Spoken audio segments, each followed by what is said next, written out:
안녕하세요. 소울쿠크입니다. 오늘 소개해드릴 책은 하버드의 인생학 명강의 인생은 지름길이 없다입니다. 가장 평범한 노력으로 가장 뜨거운 열정을 가르치는 하버드의 지혜. 당신은 지금 얼마나 치열하게 살고 있는가? 하버드의 성공 습관으로 인생을 혁신하라. 제가 수년 전에 이 책을 접하고 감명 깊게 읽었는데요. 성공 마인드가 장착된 사람들의 특징은 무엇일까요?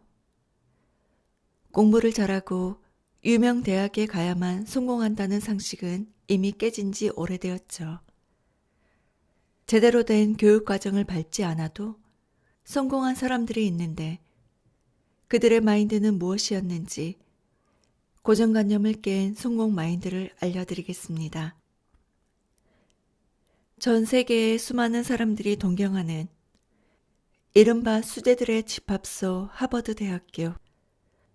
그곳의 학생들은 어떤 성공 습관으로 미래를 준비하고 있을까요?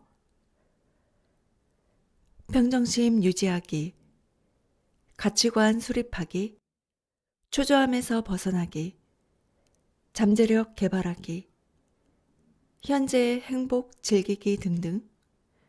그들은 쉬워 보이지만 실천하기 어려운 것들을 일상에 부단히 적용하며 성공하는 인생을 만들어가고 있습니다.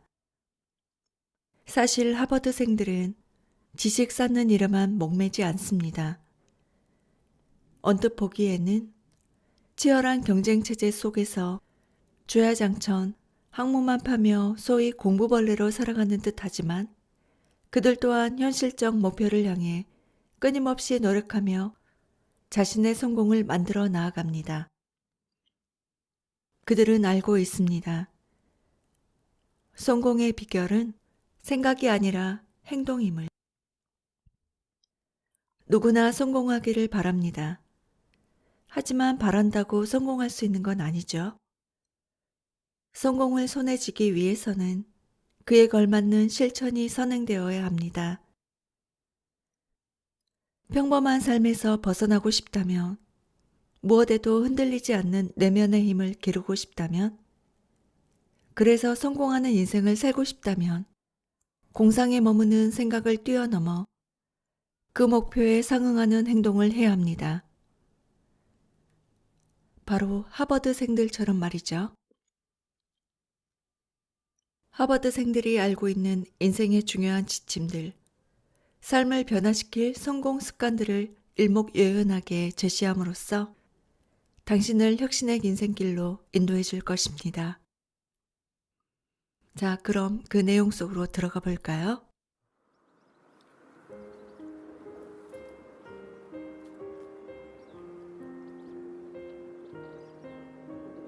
인생을 살아가면서 바쁘다는 함정에 빠져서는 안 된다. 바쁘다는 말을 입에 달고 사는 사람들은 이를 핑계로 소중한 인생을 낭비하며 때로는 삶의 방향까지 잃어버리곤 한다. 어느 날 목수가 일하다가 실수로 아끼는 시계를 수북이 쌓인 톱밥 속에 빠뜨렸다. 그는 재수가 없다고 소리 지르며 톱밥 속을 뒤적였다. 동료들이 손전등까지 비추어 주었지만 반나절이 지나도록 시계는 코빼기도 보이지 않았다. 그런데 동료들이 식사하러 나가자 조용히 작업장으로 들어온 목수의 아들이 손쉽게 시계를 찾아내는 것이 아닌가? 목수는 내심 놀랐다. 도대체 어떻게 시계를 찾은 거니? 저는 그냥 바닥에 조용히 앉아 있었을 뿐이에요. 그랬더니 똑딱똑딱 소리가 들려와서 시계가 어디 있는지 금방 알아낼 수 있었죠. 광부들이 땅속 갱도에서 한창 일하던 중 갑자기 조명이 나갔다. 한동안 어둠 속에 갇힌 광부들은 허둥지둥 벽을 더듬으며 출구를 찾았지만 방향을 제대로 가늠하기 어려웠다. 금세 기운이 빠진 광부들은 너나 없이 털썩 주저앉았다. 그때 한 사람이 제안했다. 출구를 찾아 무턱대고 헤매느니 이렇게 앉아서 바람의 방향을 느껴보는 게 어때요? 바람은 출구에서 불어오잖아요. 광부들은 한자리에 앉아 집중하기 시작했다. 잠자코 온몸의 신경을 곤두세우자 이내 바람이 얼굴을 미세하게 어루만지는 게 느껴졌다. 그들은 바람이 불어오는 방향으로 움직였고 마침내 무사히 갱도에서 나올 수 있었다. 화려한 뉴욕시 중심가에 사는 젊은 부부는 어느 순간 자신들이 움직이는 기계 같다는 생각에 휩싸였다.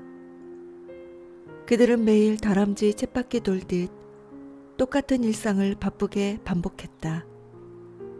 도시에서는 온갖 레저와 유흥을 즐길 수 있지만 금방 허무해지기 일쑤였다. 부부는 시골에 가서 마음을 한껏 내려놓는 시간을 가져보기로 했다. 차를 타고 남쪽으로 달리던 그들은 한적한 구릉지에 도착했다. 야트막한 산 옆으로 통나무집이 눈에 들어왔는데 집 앞에는 집주인으로 보이는 남자가 앉아 있었다. 이렇게 인적 드문 곳에 살면 외롭지 않나요? 네? 전혀요. 푸른 산을 바라보고 있으면 산이 기운을 전해주는 게 느껴져요.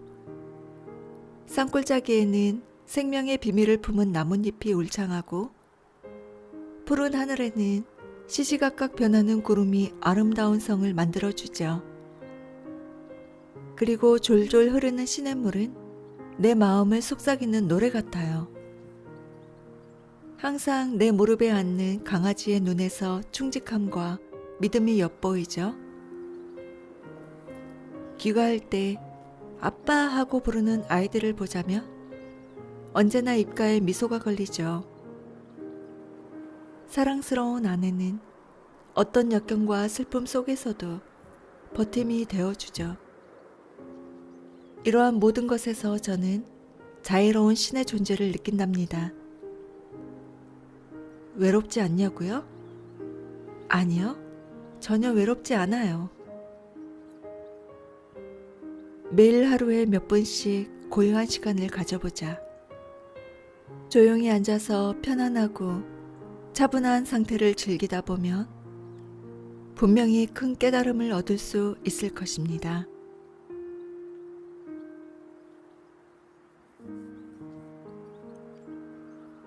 인생은 산을 오르는 것과 같다.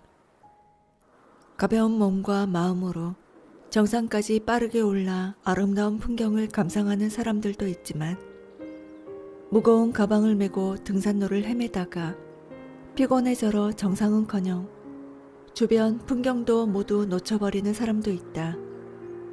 어느 날 오후 한 바그다드 상인이 인적 없는 산길을 가는데 어디선가 신비한 소리가 들려왔다. 돌멩이 몇 개를 가져가세요. 내일 아침에 보면 기분이 좋아질 거예요. 상인은 돌멩이 따위로 기분이 좋아질 리 없다고 생각하면서도 호기심에 돌멩이 몇 개를 골라 주머니에 넣고 길을 떠났다. 다음 날 아침 상인은 호주머니에 넣어두었던 돌멩이를 꺼냈다. 자세히 보니 그것은 돌멩이가 아니라 다이아몬드였다. 상인은 기뻐서 어쩔 줄 몰랐다. 이것만 팔아도 엄청난 부자가 될 것이다. 하지만 상인은 이내 더 많은 돌멩이를 가지고 오지 않은 자신이 원망스러웠다. 실망감이 몰려오자 조금 전까지 느꼈던 즐거움은 어느새 사라졌다. 만족할 줄 아는 사람은 더 큰 행복을 거머쥘 수 있다. 상인은 돌멩이가 다이아몬드라는 사실을 알았을 때 크게 기뻐했지만 더 많은 돌멩이를 챙겨오지 않은 것을 후회하는 순간 기쁨은 자취를 감추고 말았다. 기쁨은 탐욕스러운 자의 것이 아니라 만족할 줄 아는 자의 것이다. 사람들이 고통을 느끼는 이유는 만족할 줄 모르고 자신의 것이 아닌 것까지 넘보기 때문이다. 가슴 속에 쌓이는 불만을 비워내지 못하면 영원히 피곤할 수밖에 없다. 진정으로 마음을 내려놓아야 온전히 기쁨을 누릴 수 있다. 번뇌에서 벗어날 수 있음은 물론이다. 마음을 비울 때 행동도 신속히 할 수 있다. 마음의 무거운 짐을 버리자. 그래야 가볍게 정상까지 오를 뿐더러 경치도 감상할 수 있다. 바쁜 현대인은 여유를 즐길 단 몇 분의 시간도 쉽게 내지 못한다. 아무리 아름다운 절경도 스치는 그림에 불과하며 우리에게 남는 것은 분초를 다투는 긴박한 일과 그로 말미암은 김장관뿐이다.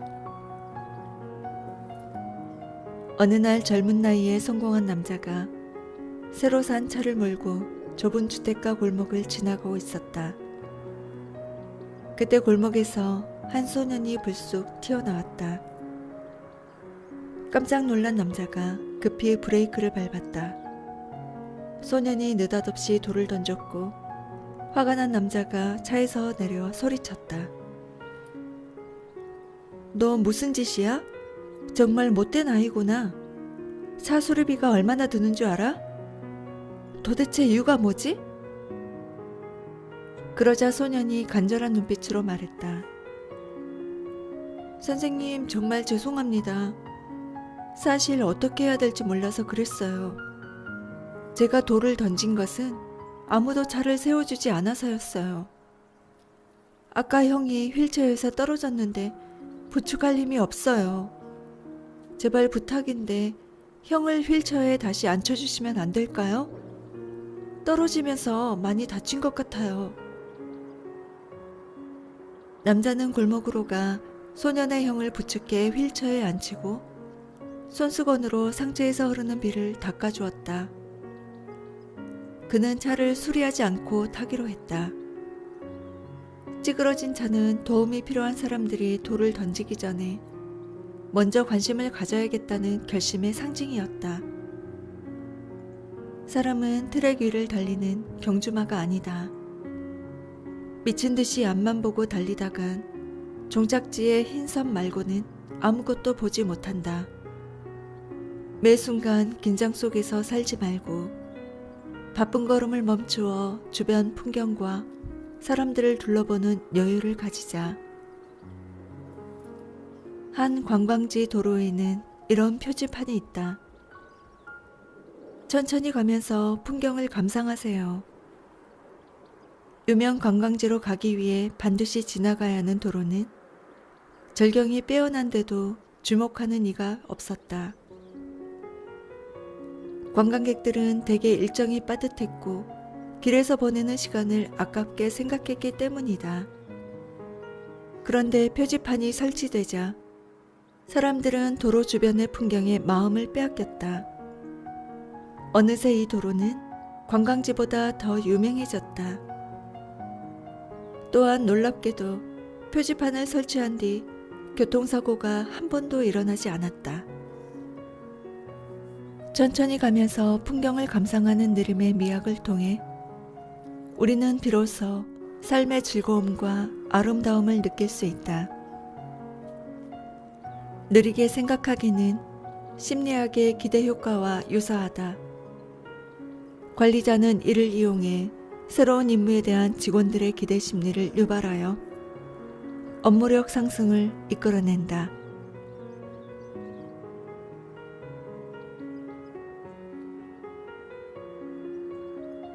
꿈을 꾸고 그것을 실현하기 위해 꾸준히 노력하며 자기만의 주관을 유지하는 것은 모든 성공한 사람의 성공 법칙이다. 가야 할 길을 과감히 가는 사람에게는 강한 의지가 있다. 그렇기에 자신을 끊임없이 갈고 닦아 무수한 시련을 극복해 나아간다. 이러한 과정을 통해 성실하고 과감하며 창의적인 인재가 된다. 로버트 허친스는 작가, 목수, 가정교사, 판매원 등의 일과 공부를 병행하면서 예일 대학교를 졸업했다. 졸업 후 8년 만에 그는 미국의 4대 명문으로 손꼽히는 시카고 대학교 총장으로 임명되었고, 당시 그의 나이 30세에 불과했다. 사람들은 그를 천재라 칭하면서도 한편으로는 나이가 어리고 경험이 부족해서 교육 철학이 미성숙하다며 깎아내렸다. 언론도 이에 합세했다. 로버트의 한 친구와 그 아버지가 이런 대화를 나누었을 정도였다. 오늘 아침 신문사설에 로버트를 비난하는 글이 실렸는데 너무 공격적이라서 깜짝 놀랐어요. 괜찮아. 그들이 아무리 독한 말을 해도 죽은 개에게 발길질하는 사람은 없단다. 진정한 성공은 크기로 결정되는 게 아니라 자아 실현을 위해 얼마나 노력했는지에 따라 결정된다. 자기 목소리에 귀 기울이고 자기만의 길을 걷는 사람은 반드시 성공한다. 유전학적으로 보면 인간의 존재 자체가 자연계의 가장 위대한 기적이다. 지금까지 인간과 같은 존재는 없었으며 앞으로도 없을 것이다. 따라서 우리는 각자의 개성을 유지하기 위해 노력해야 한다. 이는 잠재력을 극대화하고 자신감을 높일 비결이자 인생의 가치를 실현하는 길이다. 하버드 대학교에서는 이렇게 가르친다. 최악의 상황은 바로 자신을 잃어버리는 것이다. 미국의 작곡가 어빙 벌린이 또 다른 작곡가 조지 거슈원에게 너 자신으로 살아라라고 충고했다. 두 사람이 처음 만났을 때 벌린은 이미 세계적으로 명성이 자자했고 거슈원은 무명이었다. 벌린은 거슈인의 음악적 재능을 알아보고 당시 임금의 3배나 되는 돈을 제시하며 비서가 되어달라고 청했다. 하지만 동시에 이런 충고를 덧붙였다. 내 제안을 받아들이지 말게. 만일 내 아래로 들어온다면 아무리 잘해도 제2의 어빙 벌린밖에 안 될 걸세. 하지만 자네의 길을 계속 걸어간다면 언젠가 최고의 작곡가로 추앙받을 것이네. 거슈이는 벌린의 충고를 따랐다.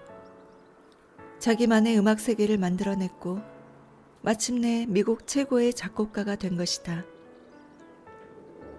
우리는 모두 세상에 단 하나뿐인 존재다.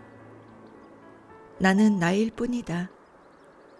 타인의 시선과 기준으로 나를 올가매거나 맹목적으로 남을 따라하지 말라. 자신을 믿고 나다움을 유지하자.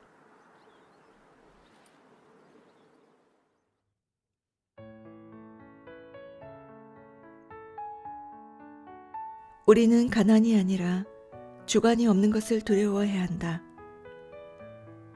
외부의 압박을 견디지 못하고 이리저리 흔들리다 보면 결국 남의 장단에 춤을 추게 될 것이다.